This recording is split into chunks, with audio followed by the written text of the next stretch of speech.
Today on Dr. Phil, they say their son is like a wild animal. I ain't going back until you die! 7 arrests. Why do they keep locking you up? Shut up! I'm not even talking about that! 7 psych wards. You can go around and kick my walls in? Stop mistreating me to the point that it provokes me to do that. 2 clueless parents. My dad has threatened to blow my head off. You people are so much a part of this problem. A very concerned mother, Sylvia, emailed me 7 times with each message getting more and more desperate. My son is going to kill us, as he has threatened to do over and over. I am begging you to help us. I feel deep in my soul something bad is going to happen if he doesn't get help soon. Now, Sylvia says she's terrified of her 24-year-old son, Johnny, who she claims is like a wild animal with continuous threats and uncontrollable rage that have turned her life into a nightmare. Now, Johnny was caught on camera during one of his outbursts. They don't even give a I asked if you were drinking it, and I said no! I can't get nothing done because of you! You shut up! And here's another incident. That's what answer is. I don't even have anybody to talk to. And here is yet another one. I'm sitting here, sick of every thing. Either one of you help me with and you'll do it. And I said stop it. I can't get nothing done and you'll do it. Stop the noise. Just stop the noise. Stop the noise. You get it. Imagine living with that dysfunction, terror, and pure chaos on a daily basis. Sylvia says she is so fed up, she is ready to get a restraining order against her very own son. Now, Johnny's father, John, says he has also had enough. Shut up! I'm gonna get the away! Johnny is a ticking time bomb. You can't touch it or I'm gonna break it. And it scares me to death. When I'm mad, you better get out of my way and stay out of my way. I'm terrified of him. He just flies off the handle. I don't want to about it. I can't even read nothing. They know exactly what buttons to press to the point I'll self-destruct. Don't act stupid, because I'll bust you. He is like a wild animal when he's in a rage. Just to get away from everybody. When I feel like people don't respect me, that really sets me off. I treat people with respect, so I feel like I should get it back. When Johnny's really angry, he threatens to kill me. He's going to murder me. He has connections, and he can get it done. Johnny threatens my life. I'll gut you, burn this house down while you're sleeping. My parents are making a really big deal out of the fact he has all these murder threats. His rage has gotten him in trouble with the law. Johnny's been arrested 3 times on DUI. He's been arrested for domestic violence with his father. I'm thinking your I hope you die tonight. They start picking on me, and I try to defend myself. Because you never help me. I take it a step further, Stop with the so they call the cops. I can't even remember how many times the police have been called. He's never laid his hands on me. But where is that breaking point? You don't know. Tomorrow I'm gonna be in pain, you idiot.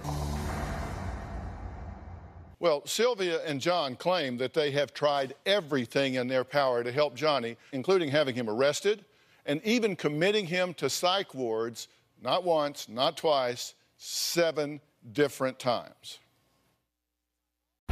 Get the away. Johnny's anger and rage has been so terrible. We put him in hospitals. Just shut up. I've been committed so many times to a psych ward, I started to really think that I was a little bit crazy. Just stop with the The last time he actually had to be strapped down, he was in such a rage. I got a liars on videotape. He just totally flipped out. It was like an exorcist.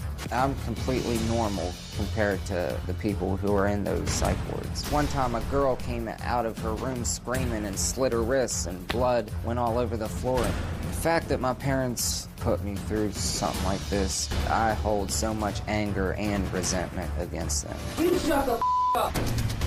Johnny claims it is abuse. He tells me to apologize. And I say, Johnny, I'm not going to apologize for trying to help you. I feel like my parents do have me locked up a lot just so they don't have to deal with me and my problems. I'm gonna be in pain all day tomorrow. I've tried everything. Nothing works. I don't know what to do. I can't go on like this. Johnny says his parents are to blame for his behavior because he says they antagonize him day in and day out. I blame my parents for my extreme amount of rage. Neither one of you help me with For the simple fact that they constantly call the cops on me, they constantly have me arrested, they constantly have me committed. Johnny will not take responsibility for anything. He never does anything wrong. It's always somebody else. I don't have a problem. My parents are the problem. Johnny throws fits every day because he thinks his mother and I owe him the world.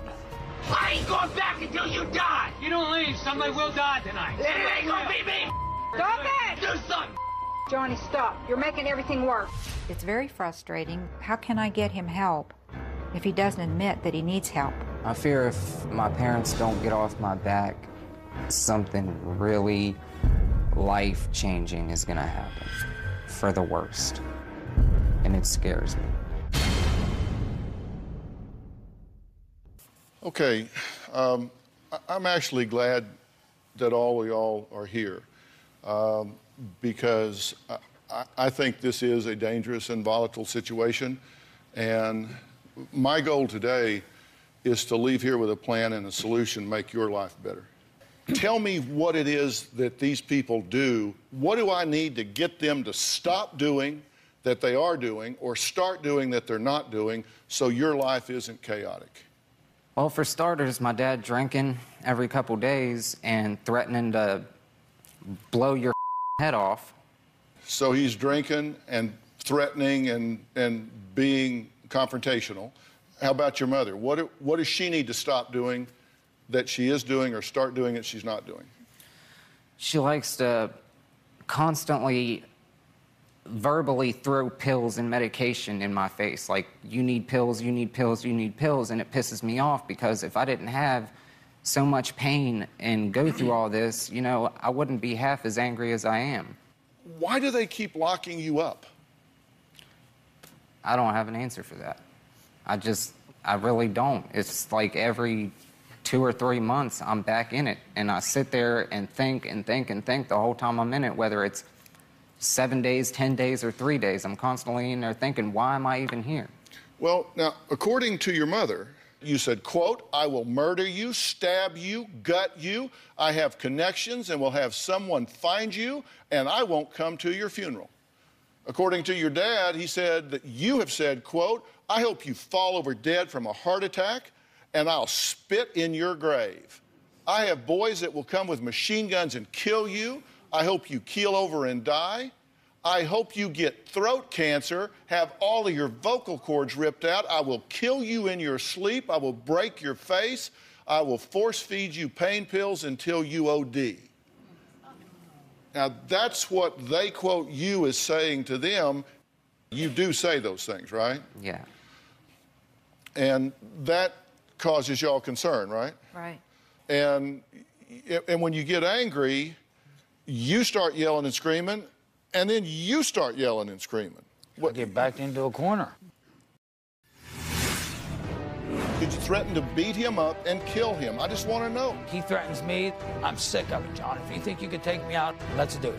This right here, these are lies. I just count them as you talk. And later, he behaves like a wild man, and he's got more insight than the two of you put together. You're in a bad situation when the guy walking around with a machete is the one with his feet on the ground.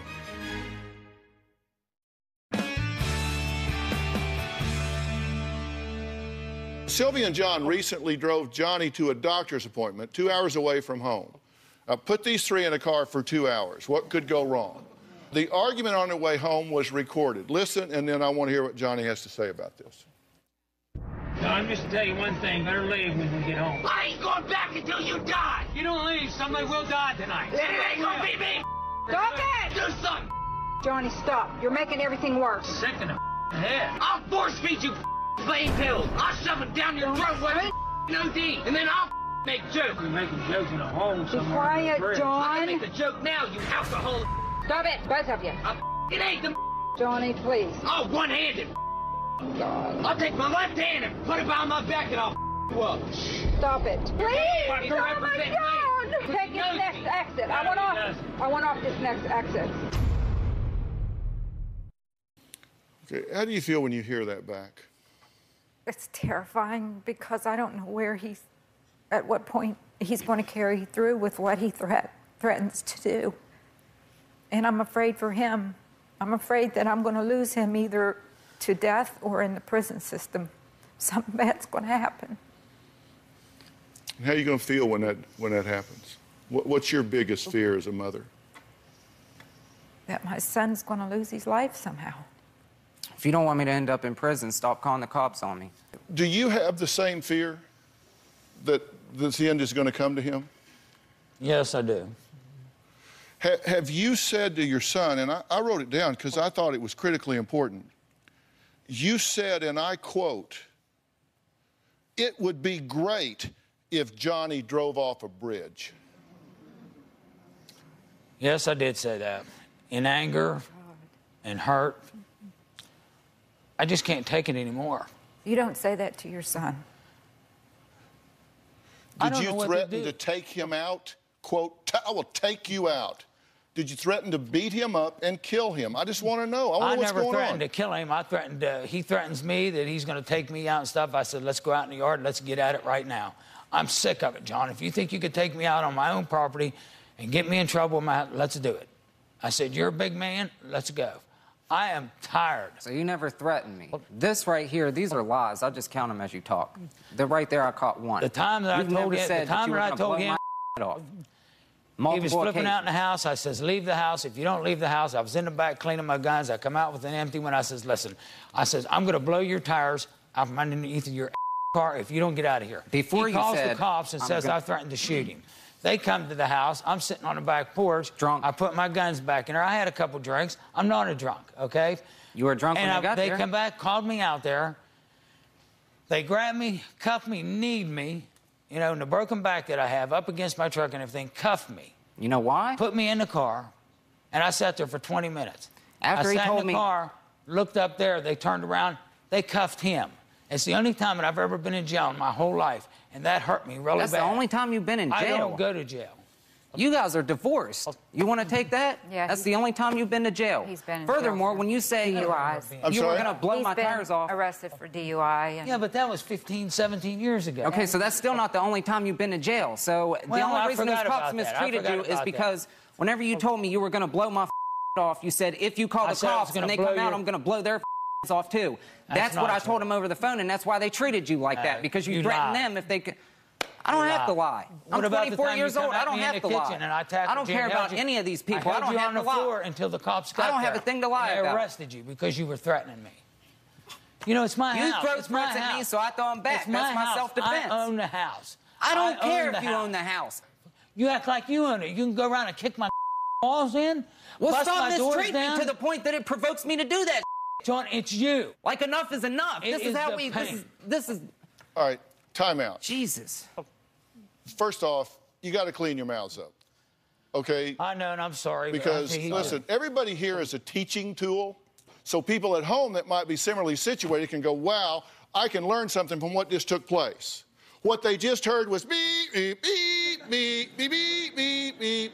So, I mean, it sounds like they're in a traffic jam instead of watching the Dr. Phil show. Now, Johnny admits to saying that he will decapitate his own father. His dad's response? Well, he threatens to kill him right back. We're going to find out why these two are going at each other this way after the break.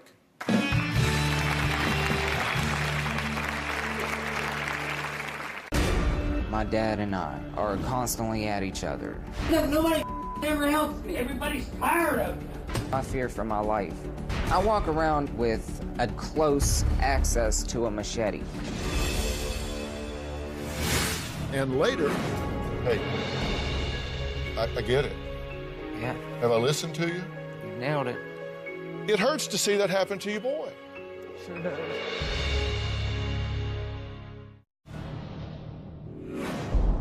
I'm tired of being threatened, and I'm tired of walking around with a knife to protect myself. My dad and I are constantly at each other.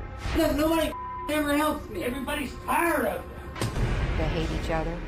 John told Johnny before, I wish you would die.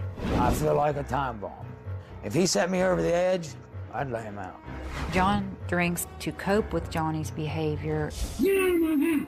It's my house! I probably wouldn't drink at all if he would just learn how to act like a normal human being. When he does drink, he picks on Johnny. He goes into a rage, and he'll start calling me names like bitch or a sissy or I wish you were never born, I wish you would just die. I have said it'd be great if Johnny would drive off a bridge. 90% of the time, I fear for my life when I'm around my dad.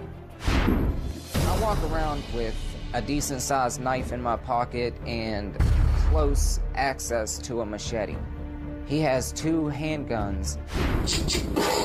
So many times he has threatened to blow my head off. He'll literally look at me and say, if you say or do one more thing, I swear to God, I'll blow your head off. He told me on the phone the other night that, you know, he would slit my throat so my vocal cords would come out. As a matter of fact, I'm beyond slitting your throat. I should just cut your whole head off. Decapitation. Okay. Do you recognize that your role in this is not okay? You got to own your part of this. Sometimes I do try to be calm, and I try to talk to him, and then all of a sudden he'll just blow up. Okay, so you don't want to own your part of this. How about you? Do you recognize that your behavior is unacceptable? Yeah. You said, my parents think I'm a problem, but I don't know why. I made a list of why. Well, you threaten to kill your parents. You call your mom an AIDS-infested blank bitch, piece of blank blank bastard. You call your dad blanking stupid blank blank corny ass son of a bitch. You forge checks. You tell them they owe you because of your illnesses. You swung at cops while fighting with your dad. You've been expelled, put on probation for knife possession, smoking, Klonopin. You've got 3 DUIs, leaving the scene of an accident on 2 different occasions.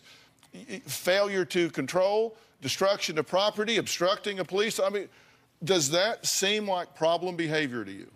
Everything has a cause and effect. And they're the cause, I'm the effect. And you're saying they antagonize you? Yeah. And pick at you? Constantly. And criticize you? Constantly. Threaten you? If you keep kicking a dog, kicking a dog, kicking a dog, eventually that dog is going to bite you. Are those problem behaviors? Yeah. Statements? Yeah, it's a problem, yeah. You also said, I have no mental illness whatsoever. Not at all. But yet they've put you through at least 10 psychiatrists, 7 hospitalizations, which you said were unwarranted, right? Right. But you've also had 7 arrests. Right. 7 suicide attempts. Right. You sleep with a machete, and you say you've become a monster. Would you feel comfortable sleeping in a house with somebody who's drunk, threatening to blow your head off? No. Take a look at this. This is a message that Johnny has that his parents caught on home video. He addresses me in this. Take a look. Enough is enough. Don't open my studio door without permission. When does it stop? For me, it doesn't. It doesn't stop. I hope Dr. Phil can help me. Because if I come back to this house and this continues, there's gonna be blood on it. I'm gonna use it. Don't make me useless. You're a retard. I want Dr. Phil to see all this. Somebody goes at it, I'm walking away. No scratches. Why am I 24 and I can't get privacy? So they have violated your privacy. For years they have. Okay. And does that seem like a reasonable and proportionate response to you? To me, yes, because it's either that or get my head blown off. What bothers me more than what you said and did on the video is your inability to look at that and say, yeah, that's way out of, that's way over the line. That's, if I saw that, I mean, that's the kind of behavior you expect to see when you have a real bad tragedy. Somebody's gone off and done something horrible, and then you find something like that in the background. That is not okay. If that looks okay to you, then you've lost orientation. Let's take a break. We're going to hear from John's current wife, Karen, who says she is so fed up, she's ready to just walk out of the whole situation. We're going to find out why she says John and Sylvia are to blame for Johnny's out-of-control behavior. And she just may have a point. We'll be right back.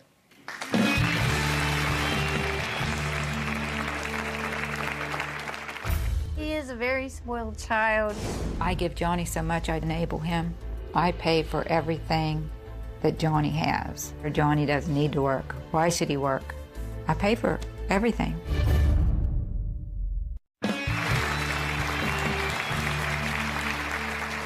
Sylvia admits paying for her son Johnny's expenses because, well, she just says she feels bad for him. Karen says her husband John and his ex-wife are spoiling their son so badly that it's crippling him. Look at what she says. I'm Johnny's stepmother. He is a very spoiled child. John and I have a joint checking account, and Johnny stole checks out of our checkbook and forged checks. John was going to have him arrested. I said, well, I'll take care of it. Just don't have him arrested. I give Johnny so much I enable him. I pay for everything that Johnny has. Car insurance, car payments, cell phone. We're getting cars, we're getting money, bought him a $16,000 studio. Tell you what, John, I'll take you and get your, come on, I'll take you and get your deodorant. I'll take you. I don't want to go nowhere with you. Well, then you won't get your... I make it to where Johnny doesn't need to work. Why should he work? I pay for everything. I don't feel like my parents should give me anything. If you want to help somebody, help them out of the kindness of your heart, but don't abuse them and wait till they get locked up or arrested and then feel bad later and then, oh, well, I paid your cell phone bill for you. When I'm in a mental institution and I can't use it, why wouldn't you, like, help me with something like that before things get out of hand and I get put in a place like this because of you guys? Where do you think this is headed if something doesn't change? Death or prison. Do you think it can get better?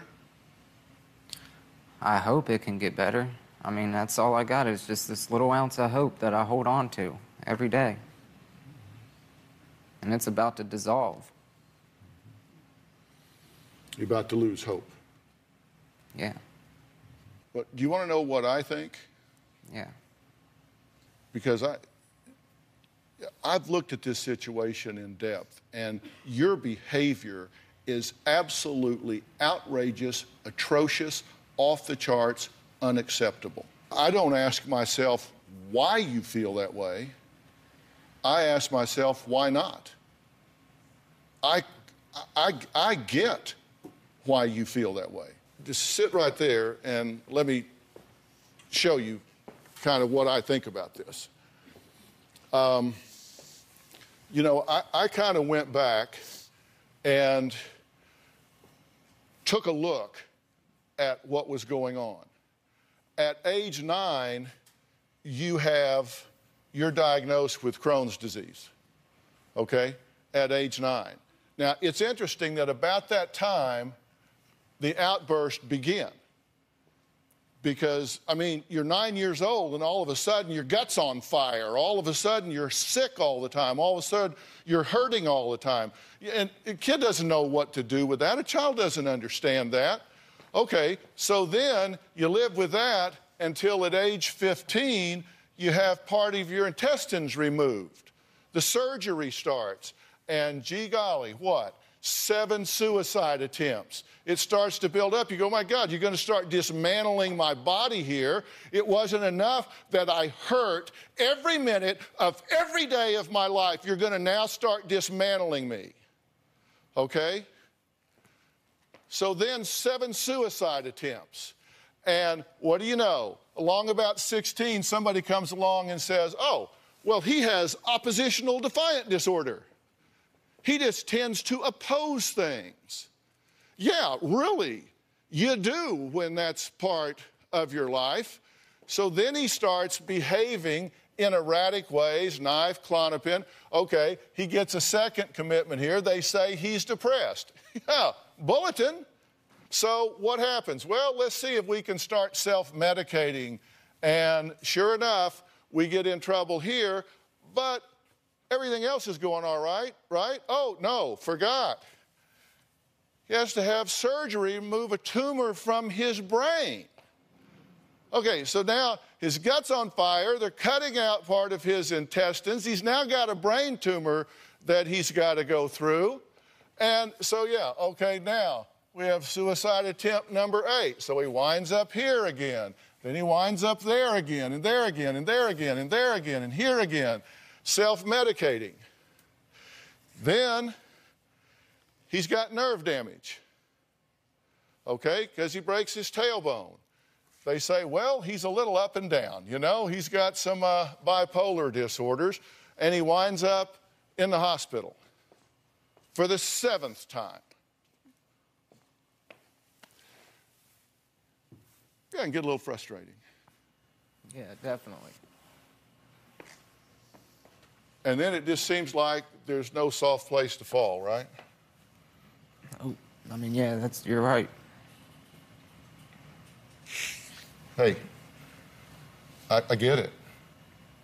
Do I get it? Yeah. Have I listened to you? You nailed it. Did I do my homework? Yeah.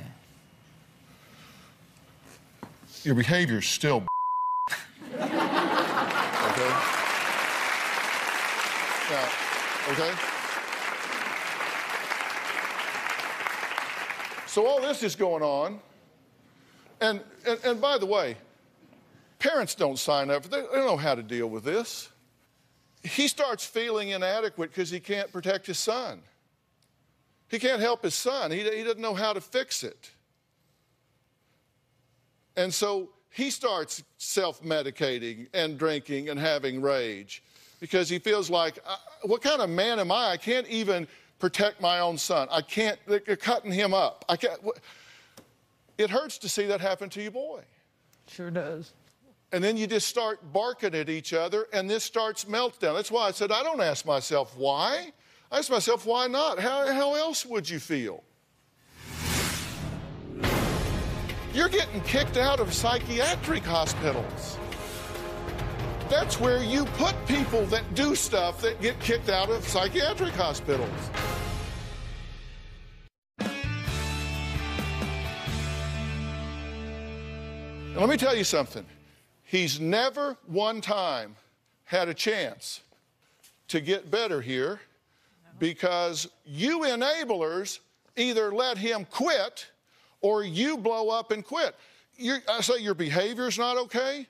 You're getting kicked out of psychiatric hospitals. That's where you put people that do stuff that get kicked out of psychiatric hospitals. And they're kicking you out. So I took a look. Here's what happened. Okay, number one, we're back in 06 now. Okay, they say you're in there for major depressive disorder, disposition. They want participation in an OATS program for education. Additional provider recommendations. Strongly recommend antidepressant medication. Strongly recommended for family as well, individual therapy. Supportive therapy, in particular for he and his father. This is what you're supposed to do, but you didn't do it. Okay? Number two, this is in 08. They tell you reason for hospitalization, homicidal ideations towards father, declined starting any antidepressant drugs, but was willing to go through counseling. So they say, let's try to get your mood stabilized. You will not comply. Number three, you're put in again involuntarily. Said, don't be involved in substance abuse. This is in 2010. You're self-medicating. You're using drugs, so you did not comply. Number four, you go in again. This time, discuss with the patient's diagnosis the role of medication and therapy. He does not want to continue. You won't do it. Number five, patient was petitioned by family, subsequently detained, offered psychiatric follow-up, declined. won't take treatment. Number 6, patient and his father also would call doctor, staff, and administration requesting early discharge.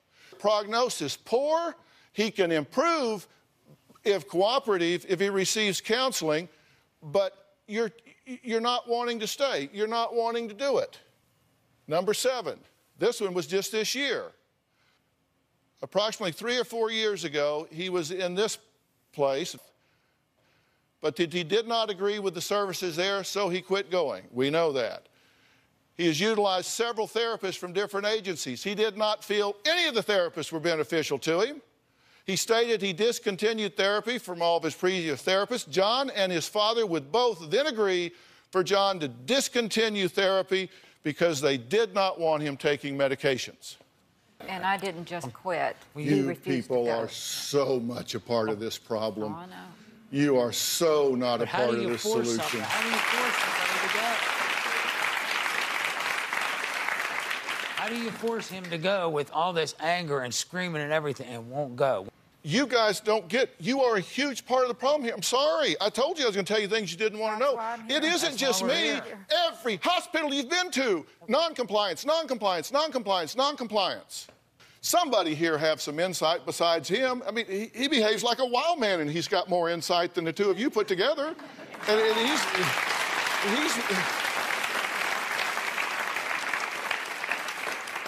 God, you're in a bad situation when the guy walking around with a machete is the one with his feet on the ground. Dr. Charles Sophie, sitting right here. Stand up, Dr. Sophie. Dr. Sophie is an LA-based psychiatrist. He's a medical director for the LA Department of Child and Family Services, which is the largest in the entire country. He works with family dynamics every day. And you have a lot to say about the role of these parents, right? Absolutely. I mean, to make it very simple, you got to get sober, and you got to stop being codependent. You're destroying your kid. Is your sense that the alcohol here is having an issue with 100%. Dad? I mean, he's not able to be the father he probably would like to be or that he needs as a father. But at the end of the day, you're medicating yourself. I know you're in pain. It isn't easy to see your kid like this. We know that. But come on, it's selfish to take the pain away and not help him, and then you're abusing him. He can't get better if you two continue being part of the problem. So think about that.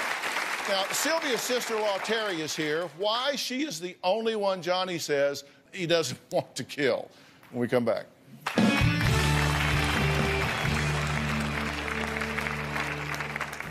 I'm extremely worried about Johnny.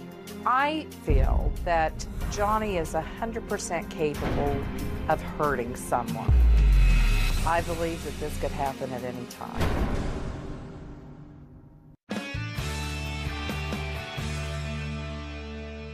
Believe it or not, there is one person in this family who Johnny says he does respect and that he will listen to. Terry is my favorite aunt. I'm extremely worried about Johnny. I believe that Johnny is disturbed. I myself am not afraid of Johnny because he will come to me as a source of someone to talk to. I'd lay down and die for that woman. Nobody in my family even calls me to check up on me. I personally feel that Johnny is 100% capable of hurting someone, in particular his mother. He has made some very descriptive threats to her. The most graphic that he's been is just said, "I'm going to gut you," and that just made the hairs raise on my neck. I've never heard that before come out of his mouth. I've never heard anybody say that to me, that he's going to gut me, his own mother. Unless Johnny gets immediate help, there are lives at risk. I believe that this could happen at any time. It doesn't get any better. It gets progressively worse. Terry, thank you for being here. You've been watching this whole show, right? Yes, I have. Backstage? Mm-hmm. I fully believe that John and Sylvia contribute to a lot of the issues that Johnny has.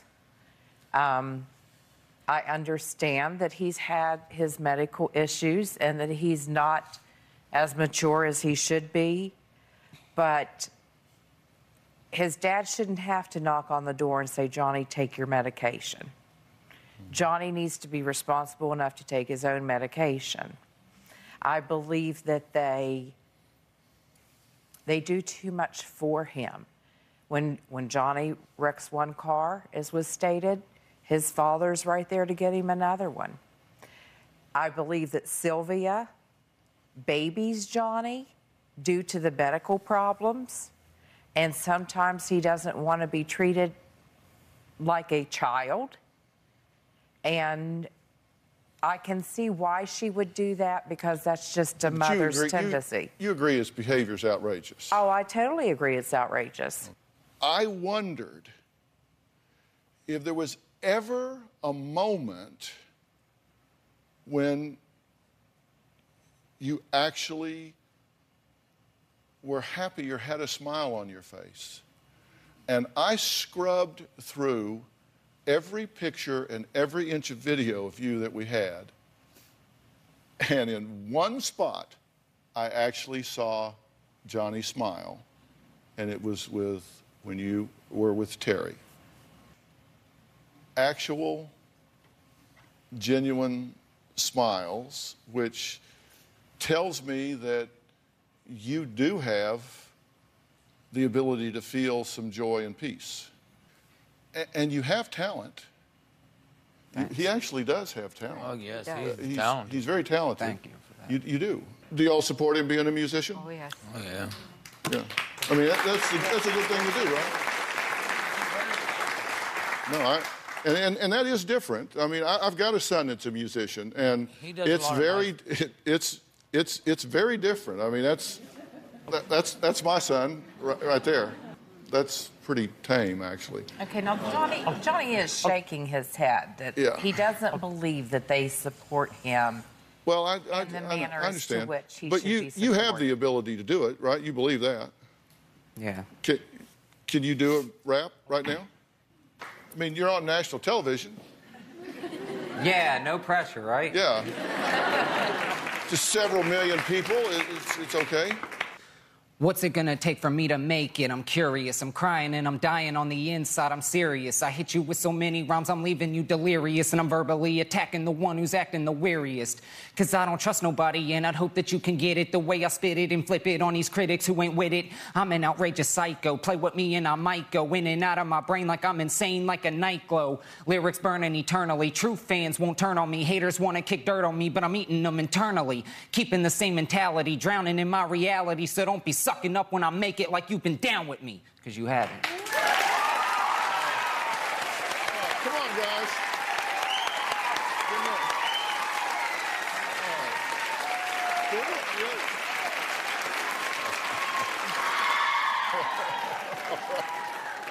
All right, we'll be right back.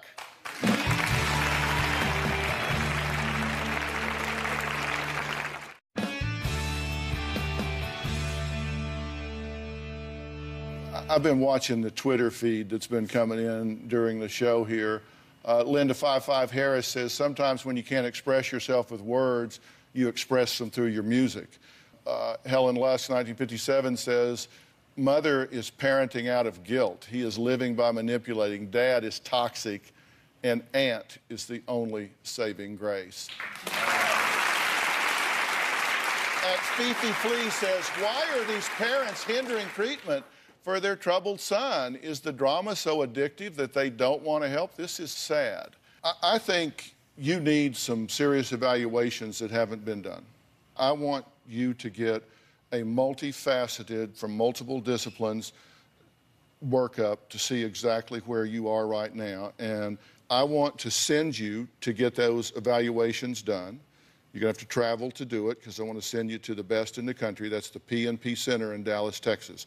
And these are the best of the best. And at that point, I think you may well want to consider going to a dual diagnosis treatment center to target your pain and give you pain management tools. It may involve medications, it may not. But I want you to say, yes, I will do this one step at a time, until we get it right. Yes, I'll do it. One step.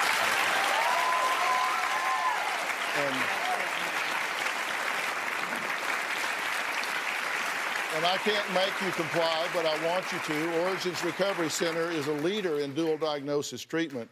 There's a place in South Padre Island that's called Origins, and there is a pain management protocol and a pain management specialist there that I think can change your life dramatically in a short period of time. And you two have as much work to do as he does while he's gone. And we'll talk about that moving forward. Step at a time, okay? Okay. All right. I want to thank all of my guests today. A special thanks to Dr. Sophie, the P&P Center, and Origins Recovery Center. We appreciate it. Thanks for being here. John, thank you. Thank you so much, John. Stick with us, man. Thank you. John, thank you so much.